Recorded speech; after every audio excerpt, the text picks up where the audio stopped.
Sælveriði. Í dag lögðum við í Miðflokknum fram þingsályktunartillögu þess efnis að einstaklingum og fyrirtækjum verði gefið valfrelsi til að ráðstafa þriðjungi af útvarpsgjaldi sínu. Þetta eru verulegir fjármunir, rétt 5 milljarðar á ári sem eru teknir af skattgreiðendum, einstaklingum og fyrirtækjum á hverju ári og færðir ríkissjóði og útvarpinu.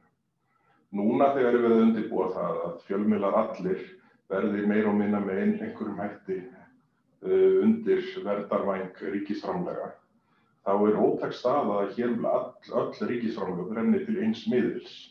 Miðil sem í ofanálag hefur miklu minni almanna hagsmuna og öryggishlutverki að gegna heldur en áður var. Tillaga okkar í Miðflokknum gengur út á það, eins og ég sagði áðan, að hver gjaldandi, hver einstaklingur sem ekki sem því yfir ákveðnum aldri eða undir og hvert fyrirtæki geti valið á skattskýrslu hvers árs hvert þriðjungur af nefskattinum gengur. Og þetta teljum við vera alveg stórkostlega viðspyrnu sem einkareknir fjölmiðlar geta fengið og notið í slagnum við risann á markaðnum sem Ríkisútvarpið er. Og við vonum að þetta fái jákvæðar viðtökur á næstu vikum og mánuðum. Þetta mun ganga til nefndar í næstu viku og við teljum að þetta muni gjörbreyta rekstrarstöðu og samkeppnisstöðu einkarekinna fjölmiðla í samkeppninni við Ríkisútvarpið.